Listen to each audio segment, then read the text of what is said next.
이 세상에 태어나는 순간부터 사람들은요, 죽을 때까지 누군가의 도움이 필요합니다. 그래서 도움을 주고 받고 이렇게 살아갑니다.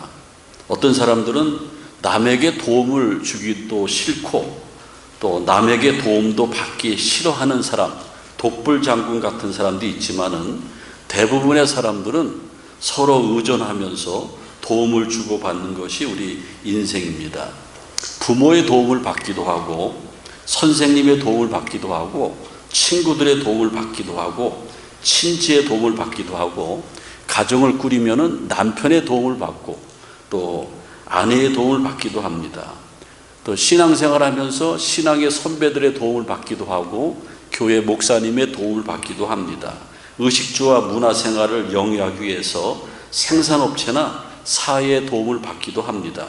그런데 이러한 도움들 다 중요한데 가장 중요한 도움이 있는데 바로 나를 만드시고 천지를 창조하신 하나님의 도움을 받는 것입니다. 어쩌면 여러분들 신앙생활하는 것이 하나님의 도움을 받는 것이 신앙생활입니다. 그래서 만약에 하나님의 도움을 요청하지도 못하고 내가 교회는 다니지만은 하나님의 도움을 받은 적이 없다고 하면은 죄송하지만은 신앙생활 시작도 안 한 거예요. 저도 목회자지만은 목회할 때에 제가 하나님의 도움을 받아서 목회하지 제가 뭘 잘났기 때문에 목회를 영위해 나갈 수 있겠습니까? 시편 46편 1절에 보면은 하나님은 우리의 피난처시요 힘이시니 환난 중에 만날 큰 도움이시라 그랬습니다. 하나님은 우리의 피난처십니다. 그리고 하나님은 힘이십니다. 하나님의 힘은 능력의 힘이고 누구도 감당 못할 그러한 힘입니다. 그리고 환난 중에 하나님께서는 우리에게 도움을 주신다라는 겁니다. 2024년도 이제 후반기로 접어들었습니다. 이제 우물쭈물하다 보면은 2024년도 다 지날 텐데 후반기에 여러분들 어떻게 살겠습니까? 신앙으로 살아야 되는데 신앙으로 산다는 게 뭐예요? 하나님의 도움을 구하는 겁니다. 하나님 앞에 도움을 구할 때에 하나님은 도움만 주는 것이 아니고 우리의 가정과 우리의 일터와 우리의 자녀들과 우리의 교회를 지켜주실 줄로 믿습니다. 오늘 성경은요, 시편 120편의 말씀은 이스라엘 백성들이 수천 년 전에 흩어져 있다가 예루살렘 성전으로 올라가면서 불렀던 노래입니다.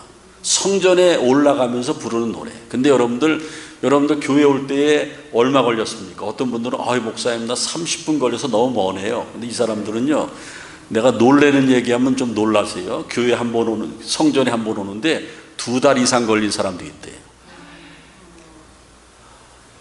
감사합니다. 최고로 놀래주신데 감사합니다. 힘이 됩니다. 유태인들이요, 각 지역에 또 다른 데도 다른 나라도 살고 있기 때문에 성전에 올라오기까지 2-3달 걸리는 사람도 있었어요. 왜 올라가냐고 그랬냐면은 이스라엘은 평지 같지만은 산지가 많습니다. 이스라엘에서 가장 높은 산이 바로 예루살렘 시온산 아닙니까? 거기에 성전이 있습니다. 그래서 주석학자들에 의하면은 이스라엘엔 3대 명절이 있는데 유월절, 칠칠절, 초막절, 명절에는 모든 유태인들은 백성들은 하나님의 전에 올라와서 예배를 드려요. 그 사람들이 명절에 올라오면서 하나님 앞에 도움을 구하면서 찬송했던 것이 오늘 시편 121편이라고 말하고, 또 어떤 학자들은 바벨론 포로를 끝나고 예루살렘으로 귀환할 때에 그때 예루살렘 산지에 올라오면서 성전으로 올라오면서 불렀던 노래라고 말합니다. 하여간 뭐 다 맞는 것 같아요. 근데 중요한 것은 2000년 전, 아니 더 수천 년 전에 예루살렘 성산에 올라오기까지는 광야를 거쳐야 되는데 많은 강도의 위험이 있습니다. 낮에는 덥고 밤에는 춥습니다. 그리고 여러 가지 많은 어려움과 우여곡절이 있습니다. 그런 가운데서 하나님 지켜달라고 노래를 불렀던 거예요.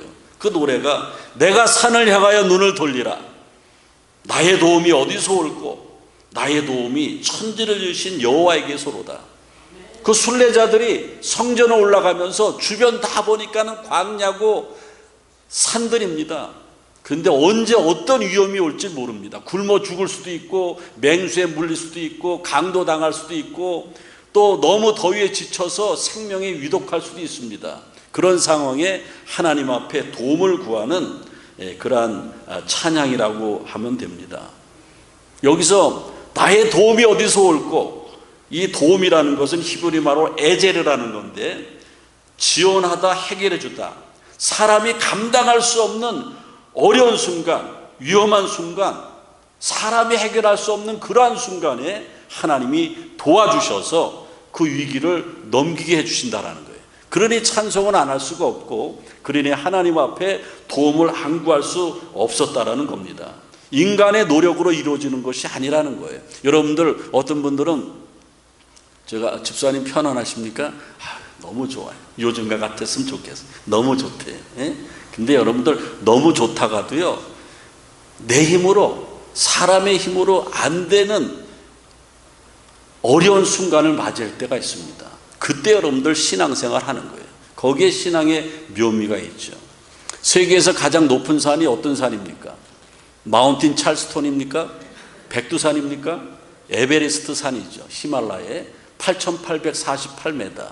저 8,848m는 올라가는 건 대단합니다. 그런데 여러분들 여성 산악인으로서 세계 최초로 8,848m를 올라갔던 산악인은 오은선 씨입니다. 지금 한갑이 조금 안 됐는데 38세에 등정을 했다고 합니다. 그 뒤로 히말라야 산에 8,000m 이상 14등좌라고 그러는데 14좌를 완등을 한 사람이 저분입니다. 저분은 저렇게 훌륭한 산악인인데 에베레스트를 점령하고 등산하고 나서 등정하고 나서 뭐라고 하냐면은 나 혼자 힘으로 나는 저기 못 올라갑니다. 나를 도와준 셀파가 있었습니다.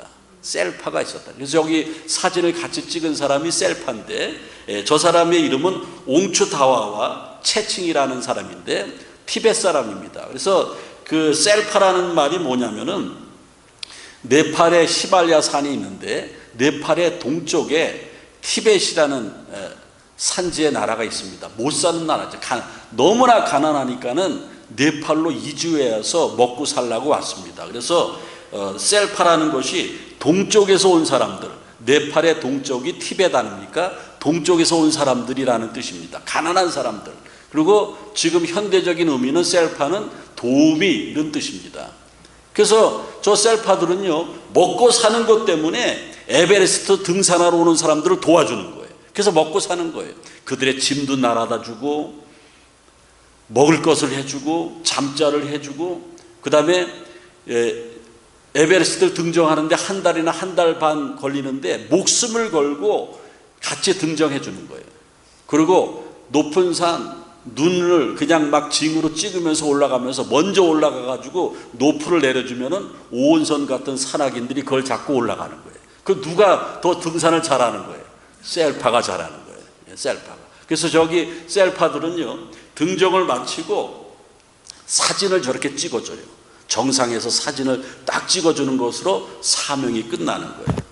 그럼 여러분들, 우리가 인생을 살아가면서 저런 히말라야를 등정하는데 셀파의 도움이 없이는 정상을 점령할 수 없는데, 우리가 인생을 살아가면서 성공하고 정상을 점령하고 모든 일을 다 이루기 위해서는 셀파가 있어야 돼요. 우리의 셀파는 누굽니까? 성경에는 여러 가지로 말하고 있습니다. 특별히 가족도 셀파가 될 수 있다고 그래요. 가족이. 그래서 하나님께서 세상을 창조하시고 첫사람 아담을 창조했는데, 아담이 혼자 사는 것이 좋지 않아서 돕는 배필로 갈빗대를 하나 뽑아가지고 누구를 만들었어요? 하와를 만들었어요. 그래서 우리는 누군가의 도움이 필요한데 가족의 도움이 필요하다는 거예요. 창세기 2장 18절에 보면 여호와 하나님이 이르시되 사람이 혼자 사는 것이 좋지 아니하니 내가 그를 위하여 돕는 배필을 지으니라. 여기서 돕다라는 것은 하나님이 도우시는 것, 시편 121편에 나오는 돕다라는 것 똑같아요. 에제르. 에제르는 사실은요, 하나님이 도와주실 때 사용하는 단어인데, 하나님이 우리를 돕듯이 부부지간에 가족끼리 서로 도우라고 에제르라는 말을 동일하게 사용합니다. 맞습니다, 여러분들. 우리는 독불장군으로 살아갈 수 없습니다. 성경에도 도움을 받으며 살아가라고 그랬는데 최고로 도움을 많이 받을 수 있는 게 가족의 도움입니다. 가정의 힘은 어떤 게 가정의 힘입니까? 가정의 힘은 서로를 도와줄 때, 남편이 아내를 도와주고 아내가 남편을 도와주고 부모가 자식을 도와주고 부모가 연로하면 자식이 부모를 도와주고 형제간들을 도와주고, 이게 가족의 힘 아닙니까? 그리고 가족의 힘은요, 자기 위치를 지킬 때에 가정의 힘이 생깁니다. 남편은 남편의 자리를 지키고 아내는 아내의 자리를 지키고 자식들은 자식들의 자리를 지킬 때에 가정의 힘이 있다라는 겁니다. 그리고 또 한 가지, 우리는 믿음의 가정인데 믿음의 가정의 힘은 어떤 게 힘이겠습니까? 바로 신앙으로 하나 될 때, 그게 힘이 되는 거예요.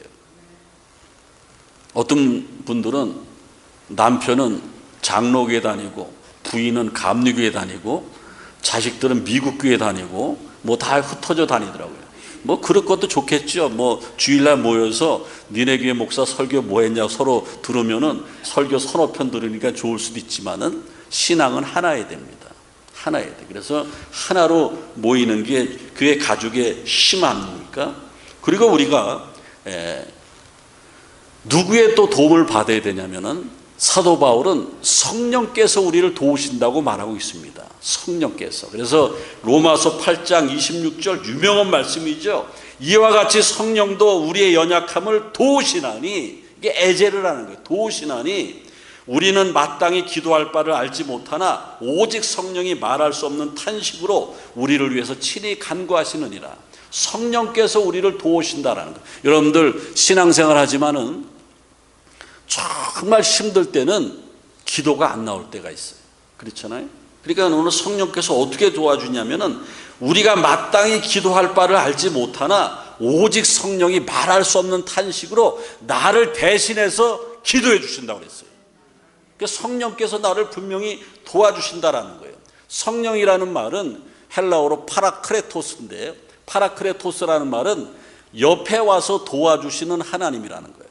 옆에서 도와주시는 분, 비사이드 헬퍼예요. 여러분들, 우리가 하나님의 자녀가 된 이상, 성령의 사람이 된 이상, 하나님의 성령이 내 곁에서 나를 도와주고 있다는 사실을 믿으셔야 됩니다. 우리가 찬송 부를 때에 성령이 계시네, 할렐루야 함께 계시네 그러는데, 성령이 계셔야지 그리스도의 사람이에요. 바울은 그리스도의 영이 없으면 그리스도의 사람이 아니라고 분명히 말하고 있습니다. 지금은 성령의 시대고요.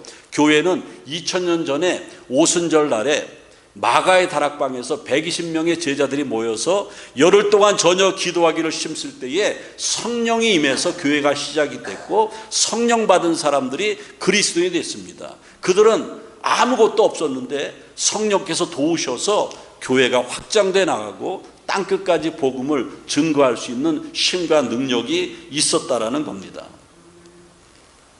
성령의 도우심을 받는 저와 여러분이 되어질 때에 2024년도 후반기에 여러분의 직장과 비즈니스가 잘 될 줄로 믿습니다. 여러분의 가정이 복받을 줄로 믿습니다. 자녀들이 하는 것마다 잘 될 줄로 믿습니다.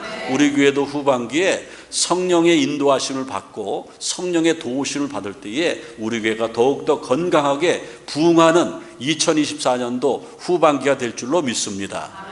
어떤 분들은 아멘 하고 싶어 죽겠는데 창피당할까 봐 이러고 있어요. 제가 보니까는 우리 교회 교인들 중에서 평생 아멘 한 번도 안 한 사람이 반수 이상이에요. 예? 근데 여러분들 아멘 해보세요. 위장병이 사라져요. 위장병 있는 사람들 지금부터 목사님 설교 시간만 기다렸다가 아멘 하세요. 위장병, 뭐 위내시경 볼 필요도 없어. 그냥 설교 시간에 아멘 하면 뻥 뚫리는 거예요. 뭐가 뚫리는 거예요? 위가 뚫리는 거예요. 예? 한국 교회는요, 성령 충만해서 부흥한 교회입니다. 우리가 미국에 이민 와서도요, 신앙생활 잘하는 것은 우리 어머니 할머니들이 성령 충만해서 그랬어요. 저는 어려서부터 신앙생활 했는데 성령 충만이 목사 되기 전부터 뭔지를 알았어요. 우리 어머니가 붕해란 붕해는 다 쫓아다니셔가지고 제가 업혀서도 다니고 손에 걸려서 다니는데 아주 한국의 유명한 목사님이나 목사님 설교는 어려서부터 다 들었어요. 그리고 아주 능력 있다는 목사님이 있어요. 우리 어머니가 욕심이 많아서 저를 그냥 내 머리를 그냥 목사님 앞에 막 밀어내는 거예요. 그럼 막 그냥 막 두드려 맞고 그래서 엄청 두드려 맞았어요. 예? 그리고 그 부흥에 쫓아다니면요, 성령이 얼마나 충만한지 사실은 그 은혜가 없으면 그 자리에 못 있어요. 심지어는 가만히 떼기 깔고 집회를 하는 그런 부흥회도 가봤는데 침침하죠. 장마철에 부흥회하면 냄새도 나죠. 그런데 사람들은 얼굴이 환해요. 햇빛 같아요. 그리고 거기서 막 은혜를 받는데 저게 성령 받는 순간이구나. 저는 어려서부터 그걸 많이 봤어요. 그래서 한국교회는요, 회개형이 임해서 성령 충만했어요. 여러분 성령의 도우심을 받기를 원하십니까? 회개하셔야 돼요. 여러분도 언제 회개하시려고 그래요? 물어보니까는 살 날이 더 많이 남았는데 제가 죽기 3일 전에 하려고 그냥 간직하고 있습니다. 예? 지금 끄집어내세요. 지금 회개하세요. 예? 혹시 여러분들 갑자기 돌아가셔서 그거 회개 못하면 어떡합니까? 전 뭐 지옥 간다고는 얘기 못하겠어요. 예? 어떻게 하려고 합니까? 그래서 여러분들 회개할 때에 성령이 임하는 거예요. 그리고 모여서 기도할 때에 말씀을 듣다가 찔림을 받을 때에 성령이 임하는 겁니다. 성령이 임하면 마음이 막 뜨거워져요. 감동이 임하는 거예요. 우리 예배 임내 찬양 가운데 주님의 성령 지금 이곳에, 주님의 성령 지금 내 마음에 임하소서. 저는요, 이 찬양을 하면 막 가슴이 막 벅차요. 주님의 임재가 막 느껴져요. 여러분들도 그렇게 되기를 원합니다. 주님의 임재가 느껴져야 돼요. 성령이 임하면. 그래야지 성령의 도우심을 받지. 어떻게 성령의 도우심을 받을 수 있겠습니까? 성령은요, 하나님의 영은 보편적으로 임해요. 열심으로 신앙생활하는 사람들은 다 임하는 거예요. 어떤 사람들은 펄펄 뛰면서 방언 기도만 해야지 성령 받은 줄 아는데 그렇진 않아요. 성령은요, 주관성이 있어요. 조용하게 비둘기처럼 임하는 성령이 있고요, 성경을 보다가 임하는 성령이 있어요. 어떤 사람은 뜨겁게 막 소리질러 회개 기도하다가 성령이 임하는 수가 있고, 어떤 분들은 하나님의 말씀 설교를 경청하다가 가슴이 뜨거워져서 성령이 임할 수 있습니다. 또 성령의 특징은요, 남들이 성령 받은 사람들 다 알아요. 본인도 알고 남편도 알고 아내도 알고 거기에 목사님도 알고 다 알아요. 그 보편성이에요. 그렇지만은 주관성이 있어서 성령이 오시는 방편은 다 달라요. 그런데 또 한 가지는 교만하고 내가 신앙생활 안 하면은 성령이 임했던 게 소멸되고 만다라는 거예요. 그래서 어떤 분들은 옛날에는 충만했는데 지금 소멸된 사람도 있을 거예요. 근데 빨리 주님 앞에 다가서야 되고 성령의 은혜를 사모해야 됩니다. 성령은 우리의 영원한 셀파입니다. 우리를 도와주시는 거예요. 먼저 히말라야 산 꼭대기 가서 로프를 내려줘서 산악인을 등정을 완수하게 하는 것처럼 성령께서는 우리를 앞서서 우리를 인도해 주신다라는 겁니다. 그리고 오늘 또 말씀에 보면은 하나님이 우리를 도와주시고 지켜주신다고 그랬습니다. 하나님이 우리를 도와주시는 거예요. 하나님이 도와주시고 지켜주시지 않으면은 우리는 하루도 살 수가 없어요. 한국에 끔찍한 사건이 있었죠. 세월호가 벌써 10년이 됐어요.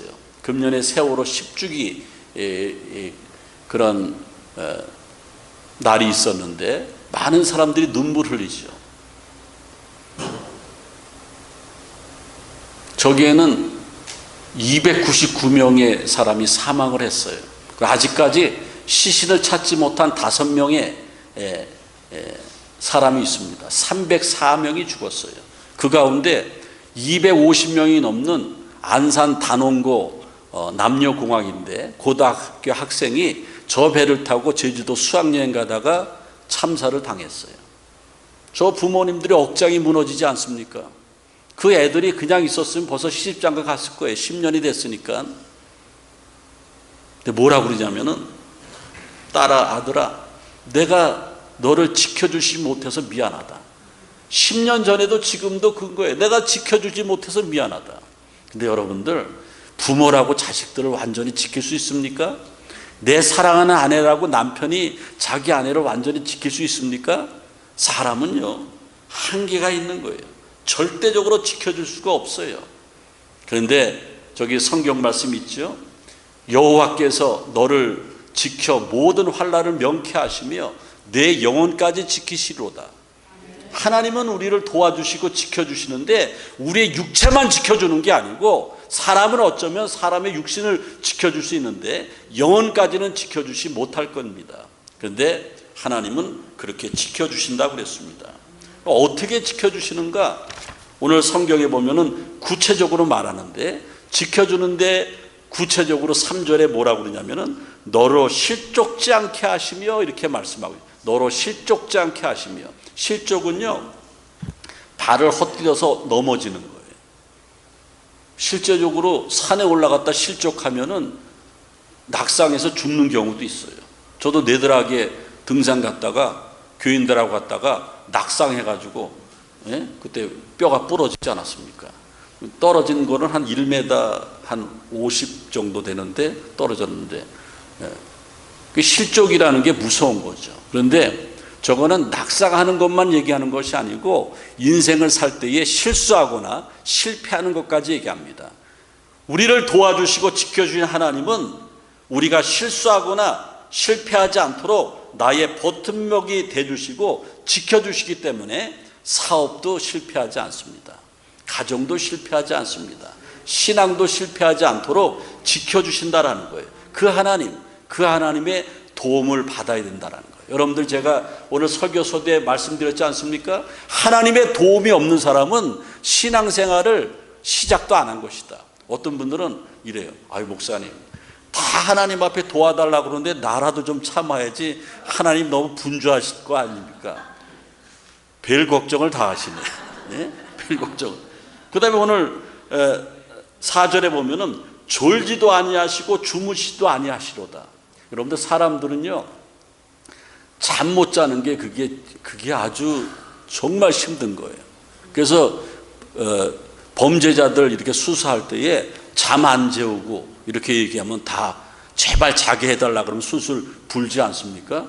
제가 입시 공부를 할 때 우리 어머니가 대학에 붙으라고 잠 안 자고 옆에서 계속 성경책 읽고 뭐 뜨개질하고 그럴 때가 있습니다. 엄마 괜찮아, 자, 내가 알아서 공부하고 작게 빨리 주무셔요. 그러면 우리 어머니, 아 괜찮다, 나는 괜찮다. 그런데 우리 어머니가 얼마나 피곤하시니 자다가 푹 쓰러졌어요.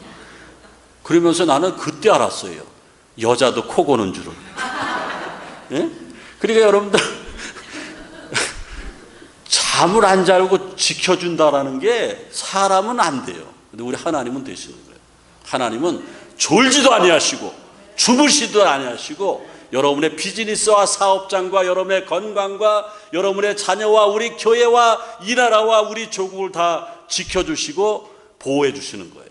그래서 그 하나님을 의지하라는 겁니다. 실제로요, 하나님의 도움을 받은 사람이 있는데, 일본에서 국회의장을 4번이나 한 가다오카라는 분이 있는데, 이분은 미국에서 유학 시절에 철길을 건너다가 기차에 치였어요. 그래서 몸이 팍 뜨는 거예요. 죽는 거죠. 그런데 이 사람이 치여가지고 떨어질 때에 도로에 떨어졌으면 머리가 팍 깨져서 즉사했는데, 딱 떨어졌는데 안 죽었대요. 자기가 이렇게 보니까는 모래밭에 떨어졌어. 눈을 딱 떠보니까 앞에 교회 십자가가 보여. 근데 일본 사람들은 우상을 섬길 때 교회 안 가거든요. 야, 이거 십자가 보니 이거 나 예수님이 살렸구나. 그러면서 사람들한테 자기 몸이 그대로 성한 걸 보여주면서 나 오늘부터 교회 나가겠다. 그래서 교회 나가서 신앙생활 열심히 하고 유학 마치고 일본에 가서 국회의장을 4번씩이나 하고 또 교회 장로가 돼서, 하나님, 내가 하나님께서 도와주셔서 덤으로 사는 인생인데, 그때 미국에서 머리통이 깨져서 죽었어야 되는데 살아있는데 뭐 하면 좋겠습니까? 근데 그 기도하는데 신발이 보이더래요. 옛날에는요, 한국이나 일본이나 교회는 신발 벗고 들어가서 신발장이 있어요. 근데 가난한 사람들이 교회 많이 오니까 신발을 어떻게 해요? 좋은 걸 신고 가요. 그러니까 가다오카라는 분이 교회 장로라면서 신발장 정리를 했대. 왜? 하나님의 도우심을 받고 덤으로 사는 인생이 되니까는 무슨 일이든지 하게 됐다라는 겁니다. 저기 여러분들 자료 화면에 트럼프 사진이 나오는데, 참 트럼프 좋아하세요? 싫어하세요? 네. 좋아하시는 분들도 싫어하시는 분도 있는데, 하여간 트럼프 대단한 분이에요. 아주 이 시대의 괴물인 것 같아요. 예? 예? 저분이 7월 13일 날 어디 펜실베니아인가 거기서 유세 도중에 저격범이 총을 쐈어요. 소총을 8발을 쐈는데, 하필이면은 저런 이제 유세하는 대통령이나 이런 분들은 옆에 보면은 자기 유세 그 원고가 이렇게 있지 않습니까? 더 정확한 데이터를 보려고 싹 그걸 돌렸는데, 이렇게 돌렸는데 그때 총이 와서 귀에 맞은 거예요. 근데 만약에 그때 그걸 안 보고 안 돌렸으면은 시뮬레이션으로 그 TV에 나오는데 여기 맞았어요. 그래서 저 트럼프가 하나님을 믿는지 안 믿는지 내가 검사를 해봐야겠는데, 뭐라고 얘기냐면은 가시 도왔대요. 하나님이 자기를 도왔대요. 그리고 주먹을 쥐고 이렇게 있지 않습니까? 근데 여러분들, 대통령을 경호하는 사람들은 철통 경호입니다. 요번에 저거 경호 실패라고 책임졌어요.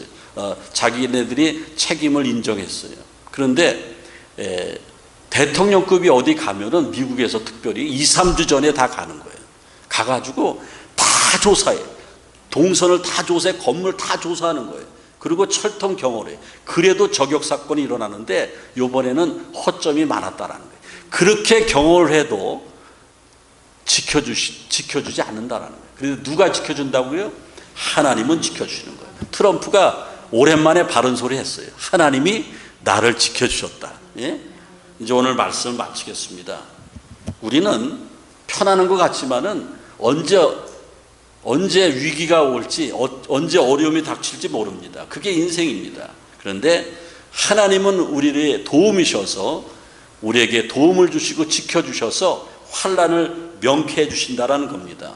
그 하나님, 우리의 영혼까지 지켜주신다고 그랬는데, 그 하나님을 인정할 때에 가장 복된 인생, 가장 평안하고 가장 충만한 인생을 살아갈 수 있습니다.